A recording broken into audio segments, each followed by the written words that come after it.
কিংবা ইমাম সাহেবদের চাওয়া আর না চাওয়ার বিষয় নয়, এটা মানুষের ব্যথার জায়গা।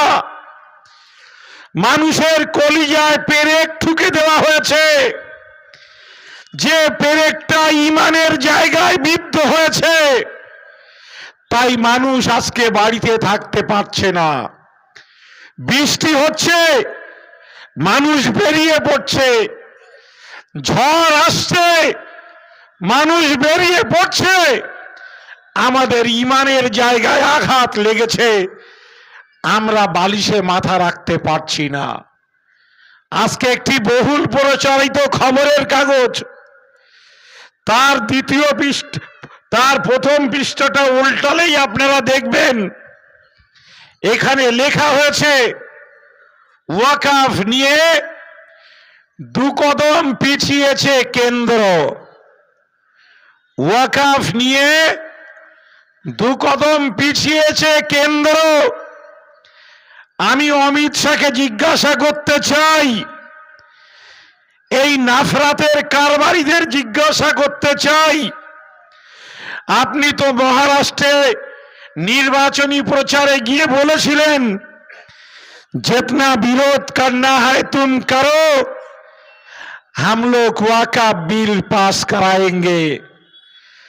তুমি তো ওয়াকফ বিল ক্ষমতার জোর দেখিয়ে, দাম্ভিকতার অহংকার দেখিয়ে, বিরোধী দলের নেতাদের যুক্তিকে পরোয়া না করে তুমি পার্লামেন্টে পাস করে দিয়েছো।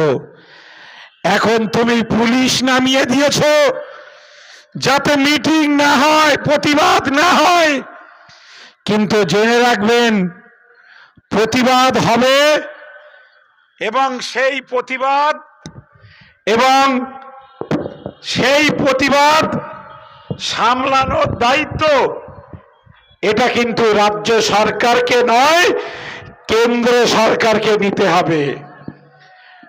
আমরা জানি আপনারা হয়তো অনেকেই বোঝাবে যে কেন্দ্র সরকার তো 2 কদম পিছিয়েছে, তাহলে আপনারা আন্দোলন কেন বহাল রেখেছেন? যেদিন অযোধ্যার বাবরি মসজিদ নিয়ে মহামান্য সর্বোচ্চ আদালত সুপ্রিম কোর্টের যেদিন নির্দেশ হচ্ছিল, সুপ্রিম কোর্ট বলছিলেন যে অযোধ্যায় বাবরি মসজিদের জায়গা খনন করা হয়েছে, খুঁড়ে দেখা হয়েছে, কিন্তু সেখানে মন্দিরের কোনো অস্তিত্ব পাওয়া যায়নি। আমরা বললাম আলহামদুলিল্লাহ। বললেন ওখানে মসজিদ ছিল, এটা সারা ভারতবর্ষের মানুষ দেখেছে। আমরা বললাম আলহামদুলিল্লাহ। মহামান্য সুপ্রিম কোর্টের বিচারপতিরা বললেন যে ওখানে মুসলমানরা নামাজ পড়তো, এটা আমরা সবাই দেখেছি। আমরা বললাম আলহামদুলিল্লাহ।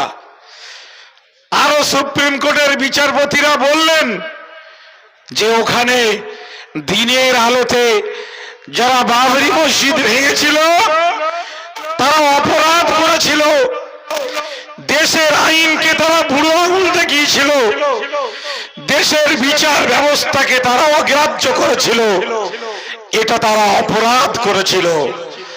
আমরা বললাম আলহামদুলিল্লাহ।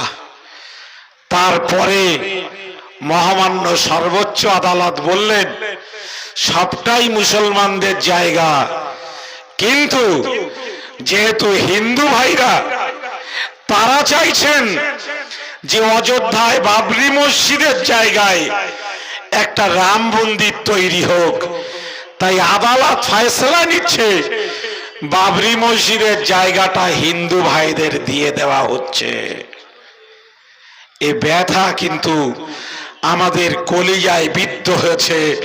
তারপরেও কিন্তু আদালতের ফয়সালা বলে আমরা মেনে নিয়েছিলাম।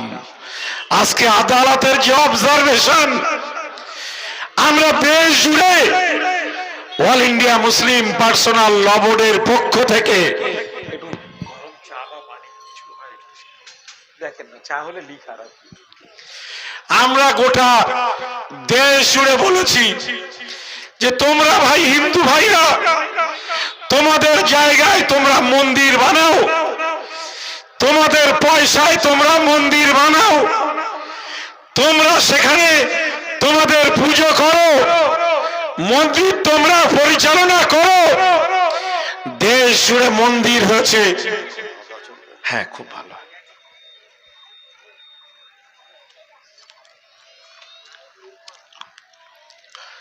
দেশ জুড়ে মন্দির হয়েছে, হিন্দু ভাইরা সেই মন্দির পরিচালনা করছেন।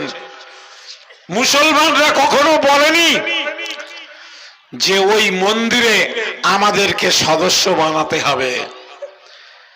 তাহলে মসজিদ মুসলমানদের জায়গায়, মসজিদ মুসলমানদের অর্থে, মসজিদ মুসলমানদের নামাজের জন্য মসজিদ মুসলমানরা পরিচালনা করবে, তাহলে হিন্দু ভাইদের সেখানে কেন মসজিদের কমিটিতে সদস্য বানাতে হবে?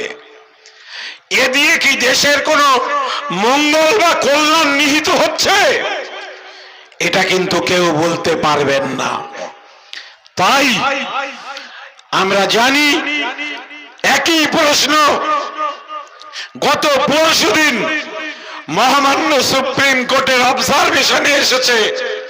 তারা হিন্দু ভাইদের এবং কেন্দ্রীয় সরকারের যিনি আইনজীবী তাদেরকে জিজ্ঞাসা করেছেন, মুসলমানরা যদি মসজিদ কমিটিতে হিন্দু ভাইদের সদস্য বানায়, তাহলে আপনাদের মন্দিরগুলোতে কি মুসলমানদের সদস্য বানাবেন? এ কথা কেন্দ্রের সরকারের আইনজীবীরা জবাব দিতে পারেনি।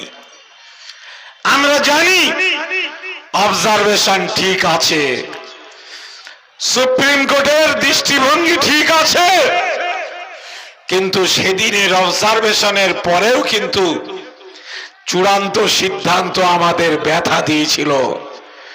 তাই আমরা বলতে চাই, একদিকে যেমন বিচার ব্যবস্থা নিয়ে আমাদের প্রক্রিয়া সুপ্রিম কোর্টে চলবে, ঠিক তার পাশাপাশি আমরা একইভাবে আন্দোলনের পথে গিয়ে দেশের মানুষকে বোঝাবো যে দেখো মোদী সরকার যে বেকার যুবকদের চাকরি দিতে পারে না, যে প্রতিশ্রুতি দেওয়ার পরেও 15 লক্ষ টাকা করে দেশের একটা মানুষকে দিতে পারেনি, সে এখন বলছে মুসলমানদের ধর্মীয় সম্পদগুলো কেড়ে নিয়ে সে দেশের আদানি আর আম্বানিদের কাছে বিক্রি করতে চায়।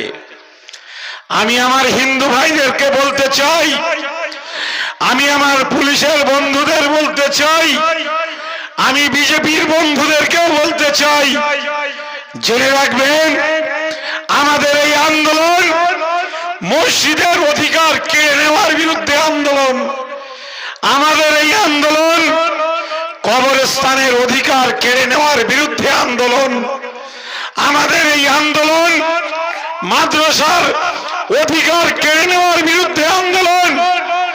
আমাদের এই আন্দোলন কিন্তু হিন্দু ভাইদের বিরুদ্ধে আন্দোলন নয়, আপনাদের মন্দিরের বিরুদ্ধে আন্দোলন নয়, আপনাদের ধর্মীয় স্থানের বিরুদ্ধে আন্দোলন নয়। আমাদের যেভাবে আমাদের ধর্মীয় স্বাধীনতা কেড়ে নিতে চাইছে, যেভাবে মসজিদের জায়গা কেড়ে নিতে চাইছে, যেভাবে কবরস্থানগুলোকে বুলডোজার দিয়ে তারা ভেঙে চুরমার করে সেখানে বড় বড় বিল্ডিং করতে চাইছে, তার বিরুদ্ধে আমাদের আন্দোলন।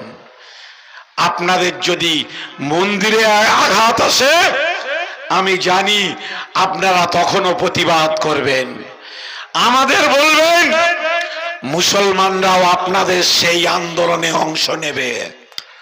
আমরা চাই হিন্দু ভাইরা তাদের ধর্ম, তাদের আস্থা, তাদের বিশ্বাস, তাদের ধর্মীয় স্থান নিয়ে তারা পুজো অর্চনা করুক। মুসলমান ভাই তাদের মসজিদ, তাদের মাদ্রাসা, তাদের কবরস্থান, তাদের ঈদগাহ, এটা নিয়ে তাদেরকে সুষ্ঠুভাবে তাদের ধর্ম পালনের অধিকারকে, যা বাবা সাহেব আম্বেদকরের সংবিধান যে অধিকার সুনিশ্চিত করেছে, তা মুসলমানদের যথাযথভাবে করতে দেওয়া হোক। এই ক্ষেত্রে কোনোভাবে আপোষ কিন্তু মুসলমানরা করবে না। আমি জানি আপনারা এই কাদার মধ্যে দাঁড়িয়ে আছেন, কষ্ট পাচ্ছেন, আর আমাদেরও আজকে পশ্চিম বাংলার বিভিন্ন জায়গায় সভা চলছে। সকাল বেলাতে পুলিশ বন্ধুদের সঙ্গেও এক প্রস্তাব মিটিং হয়েছে। তারা আশঙ্কা করছেন যে এত মানুষ যদি ব্রিগেডে যায়, তাহলে সেদিন রাস্তাতে এত গাড়ি কিভাবে যাবে। আমি আপনাদের কাছে অনুরোধ করে যাব, আপনারা যাবেন আগামী 26শে এপ্রিল আমাদের সমাবেশ ব্রিগেড, সেটা যাতে সুশৃঙ্খল ভাবে সম্পন্ন হয় তা দেখার দায়িত্ব আপনাদের। আপনারা যাবেন রাস্তা দিয়ে, রাস্তায় যাতে সুষ্ঠুভাবে যেতে পারেন সেটাও কিন্তু আপনাকে আমাদেরকে সুনিশ্চিত করতে হবে। আমি জানি অনেকেই আছেন রাস্তার ধারে বসে আপনাদের প্ররোচনা দেওয়ার চেষ্টা করবে, তাদের নিজস্ব ধর্মের স্লোগান রাজনৈতিক স্বার্থে দেওয়ার চেষ্টা করবে। অনুগ্রহ করে 26শে এপ্রিল আপনারা কোন রকম প্ররোচনায় পা দেবেন না। কেন না, শান্তিপূর্ণ আন্দোলন, শান্তিপূর্ণ প্রচেষ্টা, শান্তিপূর্ণ শান্তির পক্ষে সুনাগরিক হওয়ার দায়িত্ব আমাদের সকলের। আমাদের অল ইন্ডিয়া মুসলিম পার্সোনাল ল বোর্ডের সর্বভারতীয় প্রেসিডেন্ট মাওলানা খালিদ সাইফুল্লাহ রহমানী সাহেব হায়দ্রাবাদ থেকে পরশুদিন তিনি এসেছিলেন। তিনি বলেছেন যে আপনারা কেবলমাত্র জাতীয় পতাকা নিয়েই যাবেন, অন্য পতাকা নিয়ে যাওয়ার দরকার নেই। আপনারা রাস্তাতে স্লোগান দেওয়ার দরকার নেই, আপনারা ব্রিগেডে পৌঁছে তখন স্লোগান দেবেন। ভাই আমার, গদি মিডিয়া আছে, আপনার এই মিটিং এর খবর দেখানো হবে না, আপনার মিটিং এর সংবাদ এই সমস্ত পেপার গুলোতেও কিন্তু ছাপা হবে না। কিন্তু আপনি যদি একটা পাথর নিয়ে আমার ভাই একটা পুলিশ বন্ধুর কপালে ছড়েন, সেটা কিন্তু অপরাধ হবে, আমি বলছি। আর সেইটাই গোটা দেশ জুড়ে তারা ঘেউ ঘেউ করতে শুরু করে দেবে। ফলে ওই যারা পুলিশ, ওরা কিন্তু আমাদের মতন মানুষ। অনেক পুলিশ আছে যারা এই কামরুজ্জামানের ছাত্র, অনেক আর্মি আছে যারা আমার ছাত্র, অনেক রাজ্য পুলিশ আছে যারা আমার ছাত্র। ফলে আপনারা একটা পুলিশকেও কিন্তু কোনোভাবে কটু কথাও বলবেন না, এটা আমাদের দায়িত্ব, আমাদের কর্তব্য। ওরা আপনাকে আমাকে উত্ত্যক্ত করতে পারে, প্রশাসনের যদি নির্দেশ আছে উপর জায়গা থেকে যে এই আমডাঙ্গায় সমাবেশ করতে দেওয়া যাবে না, সাধনপুর স্কুল মাঠে সমাবেশ করতে দেওয়া যাবে না, তখন এই বেচারাদের আপনাদের হাতে পায়ে পড়া ছাড়া কোনো উপায় থাকে না। তাই আমি আপনাদেরকে